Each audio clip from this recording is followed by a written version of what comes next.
So last Sunday, I quickly jotted down an answer to the question, how do you reconcile that you are teaching in a way that you weren't taught? My first thought was that I change my teaching every year, so teaching differently than I was taught doesn't seem to be an issue. I learn something new every day, and I apply most of that to my classroom in one way or another. I'm always open to change, so I can't imagine a different way of teaching. I had to teach differently than I was taught.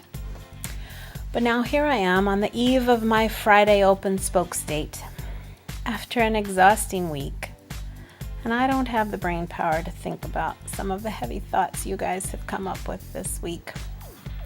So instead, I decided to share a personal story about the way I was taught in high school and the way school in general seems to be taught differently now. When I was an 8th grader, I chose a vocational track for high school. That was common then, or at least in California where I went to school in the early 70s. Even though in 8th grade I was in advanced math and advanced English classes, I was allowed to choose this path that would prepare me to be a secretary. All my sisters before me had become secretaries. None of my family had gone to college, so it seemed natural for me. I took business math, shorthand, typing, bookkeeping. It was a whole program that included English and humanities, but very little science and no advanced math. So by the time I was finishing up my senior year, I realized I did not want to become a secretary. I wanted to go to college.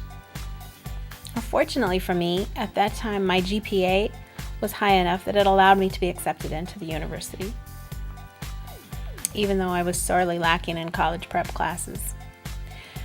Since then, I've always thought that they made a mistake letting me decide at such a young age that I was not going to go to college.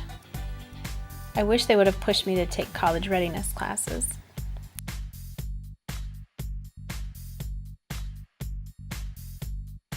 I think there may be the opposite problem going on.